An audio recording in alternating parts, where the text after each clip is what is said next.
Saudaraku, jika kebangkitan Yesus adalah sebuah kebohongan, maka kekristenan adalah penipuan terbesar sepanjang sejarah manusia.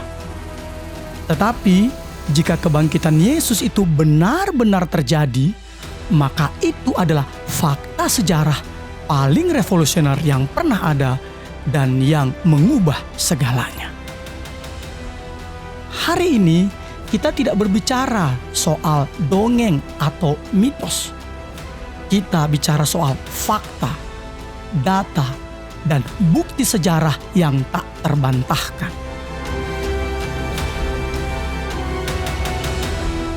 2000 tahun yang lalu, di sebuah kota kecil di Timur Tengah, terjadi sebuah peristiwa yang membelah sejarah manusia menjadi dua bagian. Ini bukan karangan, bukan dongeng, bukan mitos, tetapi sebuah peristiwa yang dicatat oleh sejarawan Romawi, dikonfirmasi oleh sejarawan Yahudi, dan dibuktikan oleh lebih dari 500 orang sekaligus saksi mata yang masih hidup ketika catatan itu ditulis. Ini kisah Paskah. Kisah tentang seorang pria yang mati disalib di bawah pengawasan negara, dikuburkan di bawah penjagaan militer, tersegel dengan stempel resmi Kekaisaran Roma, dan bangkit dan hidup kembali pada hari ketiga. Tetaplah bersama saya, karena apa yang Anda dengar hari ini akan mengubah cara Anda melihat segalanya.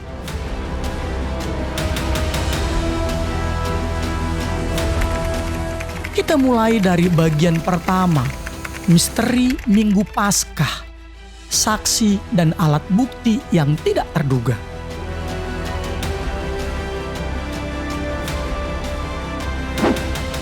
Bukti pertama, kesaksian para perempuan. Bukan jenderal, bukan imam besar, bukan tokoh politik, bukan Petrus, bukan juga Yohanes, tetapi para perempuan, yaitu Maria Magdalena, Maria ibu Yakobus, Salome, dan Yohana. Semua keempat Injil, baik itu Matius, Markus, Lukas, dan Yohanes, sepakat dalam hal ini. Sekarang dengarkan baik-baik. Dalam hukum Yahudi dan Romawi pada abad pertama, kesaksian perempuan tidak sah di pengadilan. Ini bukan opini, ini adalah fakta hukum yang terdokumentasi.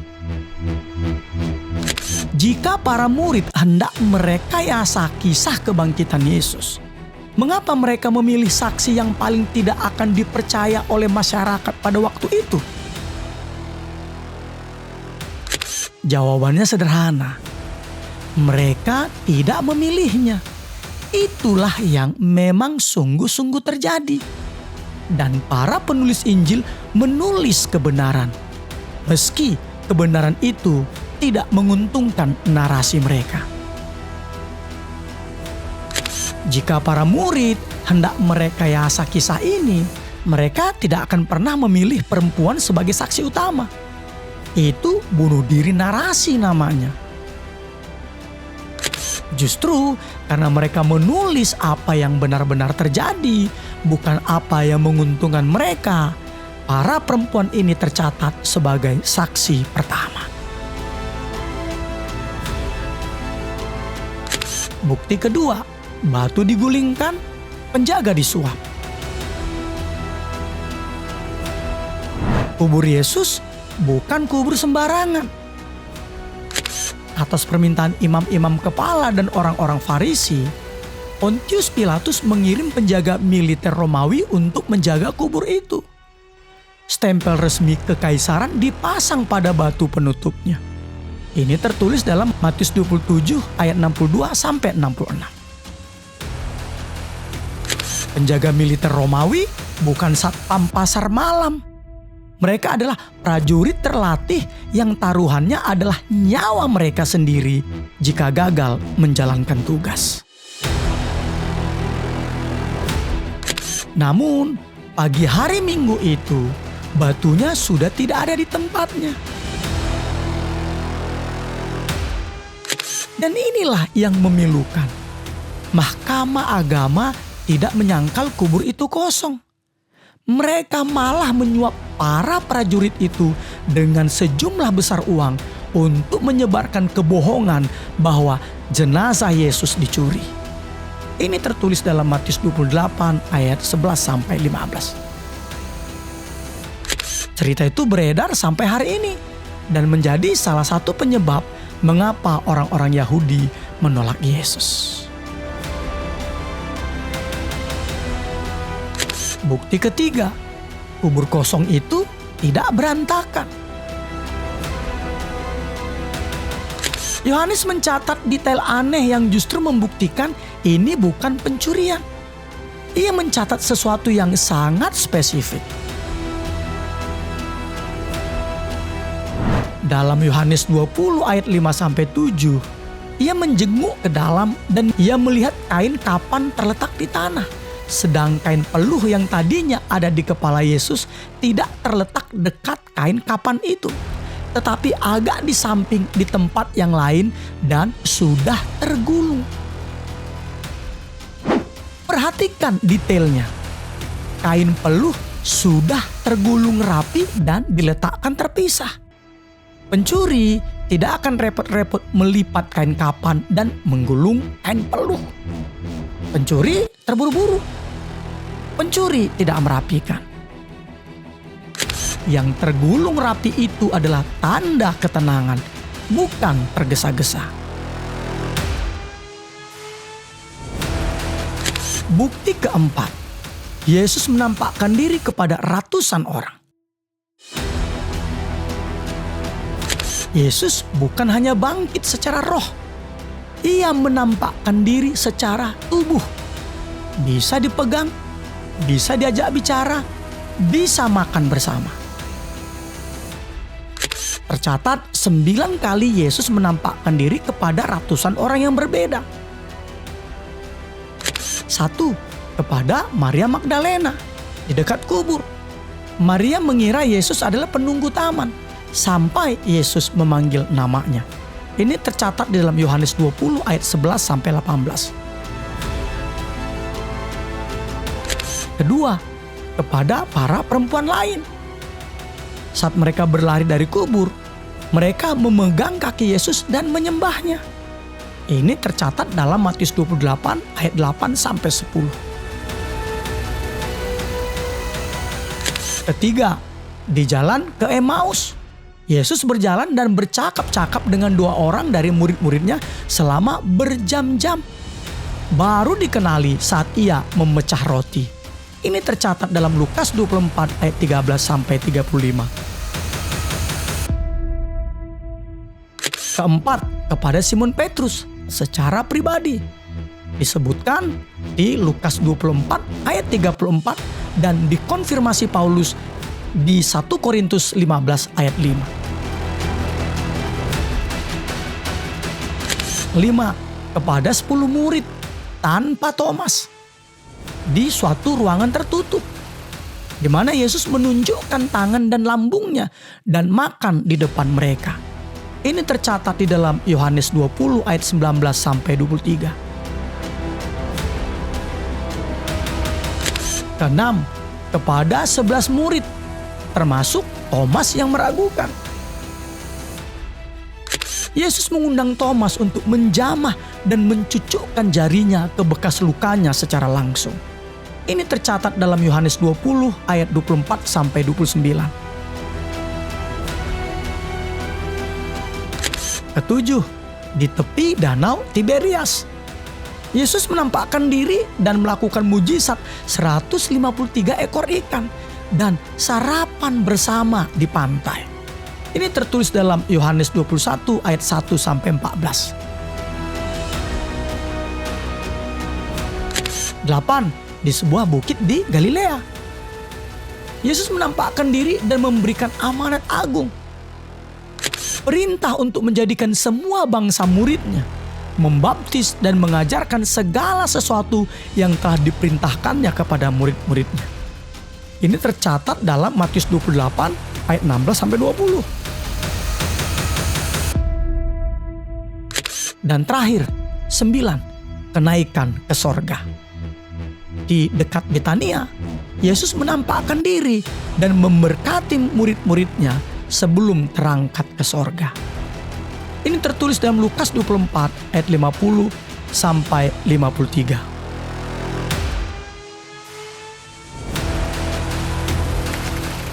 Kita melangkah ke bagian kedua, bukti yang tidak bisa dibantah.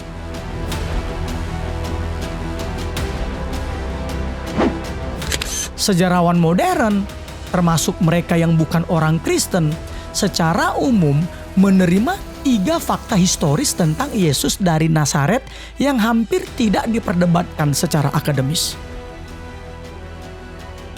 Fakta pertama, Yesus mati disalib di bawah pemerintahan Pontius Pilatus.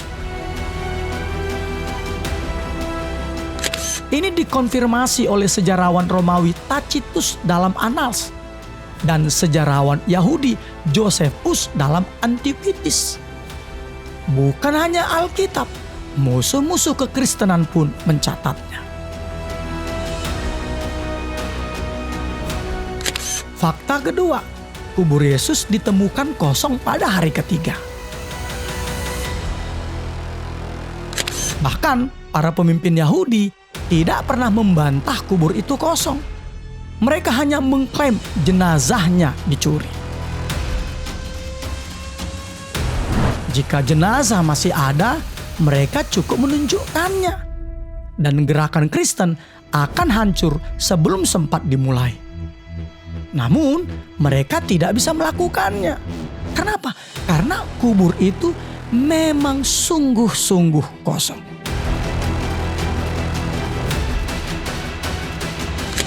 Fakta ketiga, para murid-murid sungguh percaya mereka telah melihat Yesus yang bangkit dan hidup. Paulus menulis dalam 1 Korintus 15, dokumen yang para ahli perkirakan hanya 3 hingga 5 tahun setelah kematian Yesus, bahwa lebih dari 500 orang melihat Yesus sekaligus. Dan di ayat 6 tertulis, kebanyakan dari mereka masih hidup sampai sekarang. Ini bukan klaim mistis. Ini adalah undangan terbuka untuk memverifikasi langsung kepada saksi-saksi yang masih hidup. Coba bayangkan, jika ini kebohongan, musuh Kristen tinggal mendatangi 1 atau 2 orang dari 500 saksi itu. Tapi itu tidak pernah terjadi. Berikutnya, kita akan membahas teori alternatif yang gugur satu persatu.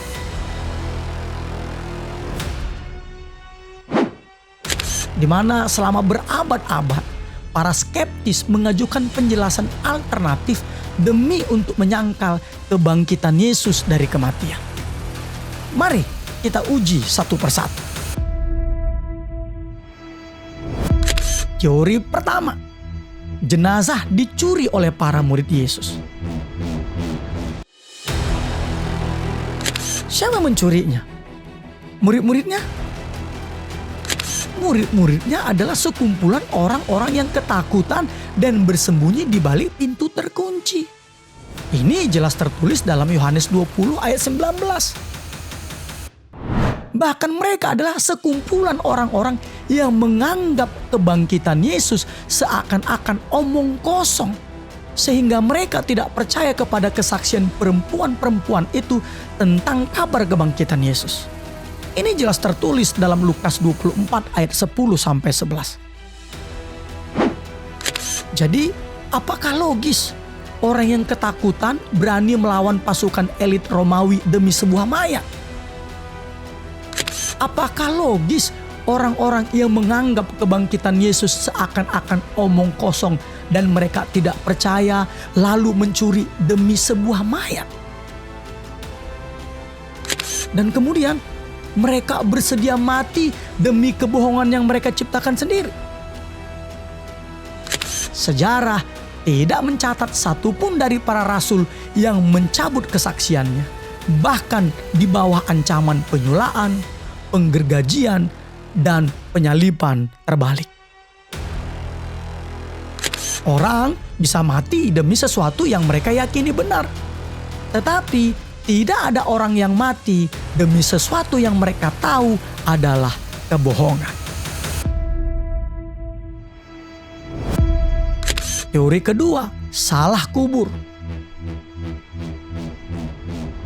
Yusuf dari Arimatea adalah anggota Sanhedrin, salah satu tokoh paling terkemuka di Yerusalem. Kubur pribadinya di luar tembok kota bukan rahasia. Mustahil semua orang, termasuk musuh-musuh Yesus, salah alamat dan salah kubur. Teori ketiga, pingsan, Sun teori. Ini medis membantahnya. Kenapa?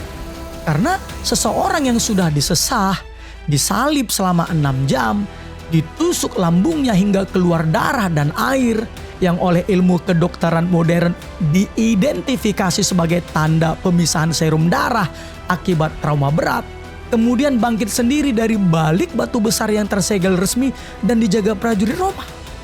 Tidak ada ilmu kedokteran yang bisa mempertahankan teori ini.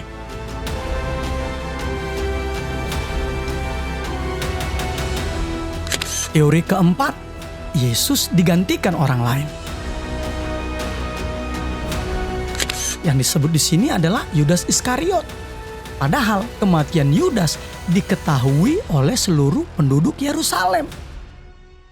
Ini tercatat di dalam Kisah Para Rasul 1 ayat 18 sampai 19. Tidak ada yang bisa disembunyikan di kota kecil itu. Profesor N.T. Wright dari Oxford setelah penelitian bertahun-tahun menyimpulkan, kebangkitan Yesus adalah penjelasan terbaik dan paling masuk akal dari seluruh fakta historis yang ada. Jadi saudaraku, setelah menguji semua teori alternatif, kita sampai pada kesimpulan yang sama dengan para sejarawan yang jujur. Kubur itu kosong karena Yesus benar-benar bangkit dan hidup.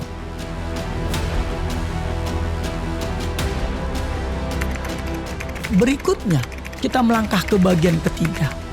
Mengapa kebangkitan ini mengubah segalanya? Paulus, orang yang dulunya paling giat dan paling keras menganiaya orang Kristen sebelum ia bertemu Yesus sendiri, ia menulis sesuatu yang menggetarkan dan tidak basa-basi. Dalam 1 Korintus 15 ayat 17 sampai 19. Dan jika Kristus tidak dibangkitkan, maka sia-sialah kepercayaan kamu dan kamu masih hidup dalam dosamu. Demikianlah binasa juga orang-orang yang mati dalam Kristus. Jikalau kita hanya dalam hidup ini saja menaruh pengharapan pada Kristus, maka kita adalah orang-orang yang paling malang dari segala manusia. Perhatikan keberanian Paulus ini. Ia tidak melunakkan argumennya. Ia berkata, jika kebangkitan tidak nyata, maka seluruh iman Kristen adalah hampa, kosong, tanpa substansi. Tetapi kemudian di ayat 20, Paulus berbalik dengan seruan kemenangan. Seruan paling triumfal dalam seluruh Alkitab. Tetapi yang benar ialah bahwa Kristus telah dibangkitkan dari antara orang mati sebagai yang sulung dari orang-orang yang telah meninggal. Haleluya! Jadi saudaraku, kubur kosong bukan sekedar keajaiban. Ia menjamin 4 hal yang mengubah segalanya. 1. Pengampunan dosa itu nyata.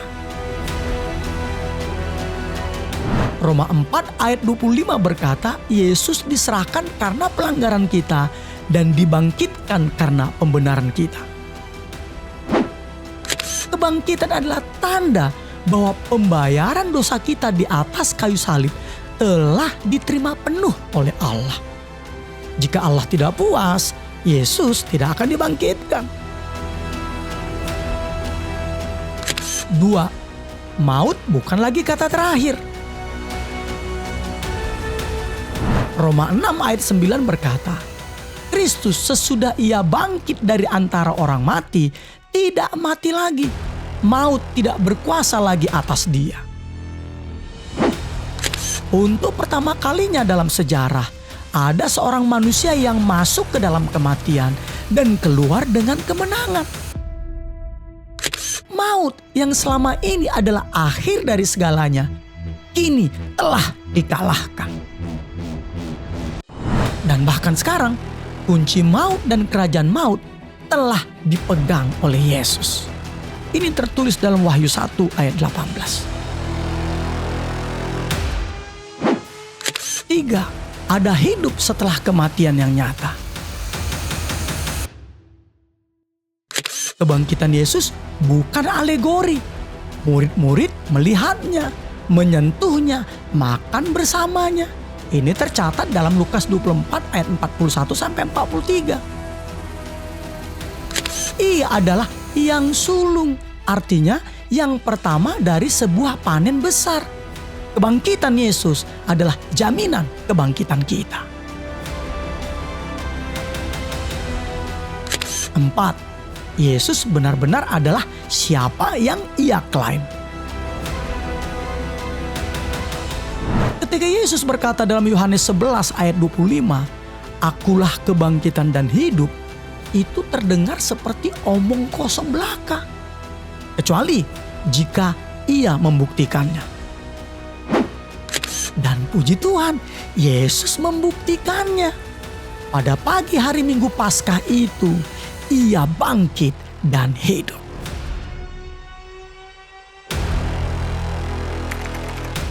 Sekarang, bagian penutup, kubur yang kosong, hati yang penuh.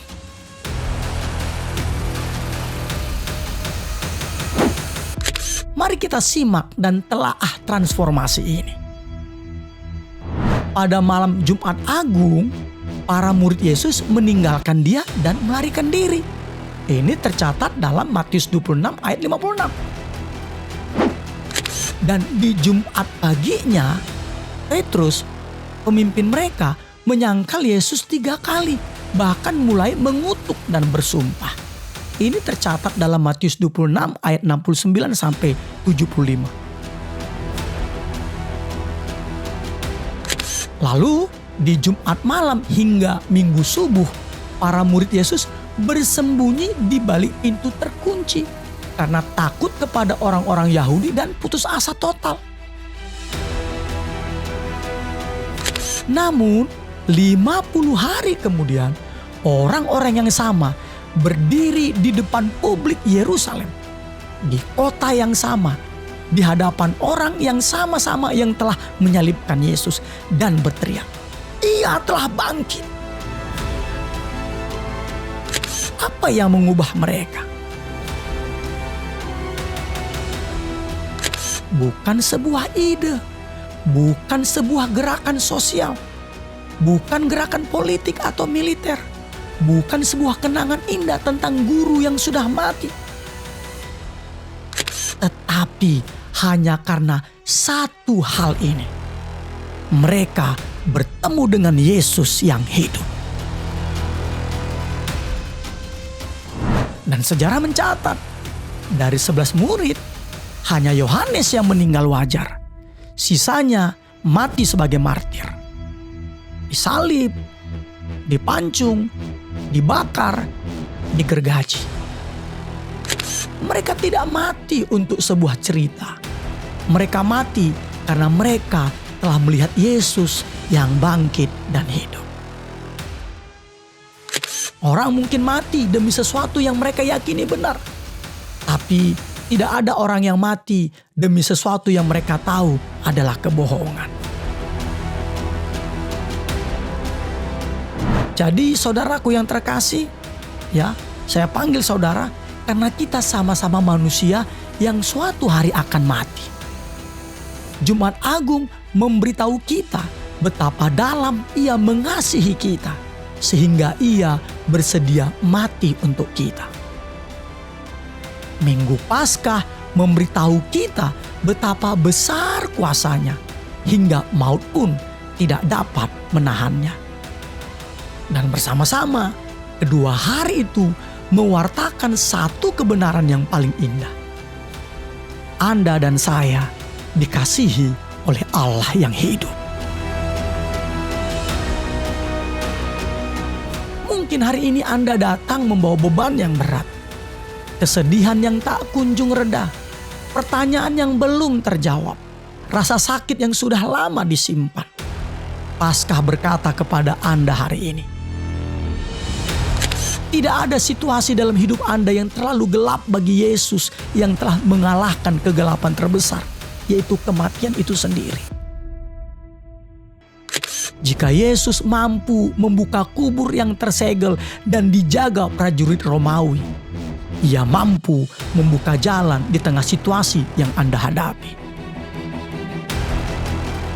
Jika Yesus mampu membangkitkan tubuh yang sudah mati, Ia mampu membangkitkan harapan yang sudah lama mati di dalam hati Anda.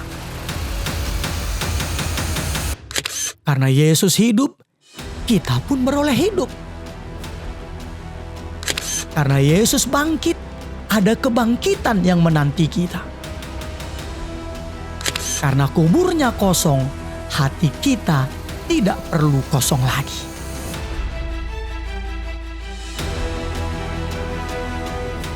Ingat perkataan Yesus dalam Injil Yohanes 11 ayat 25-26?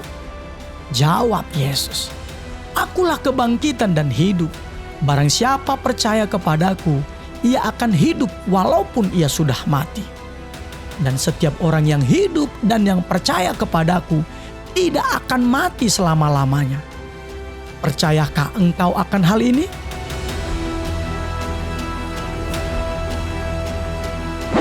Itu pertanyaan yang sama yang Ia tanyakan kepada Anda hari ini. Yesus telah bangkit, Dia sungguh-sungguh telah bangkit. Selamat Paskah. Tuhan Yesus mengasihi dan memberkatimu.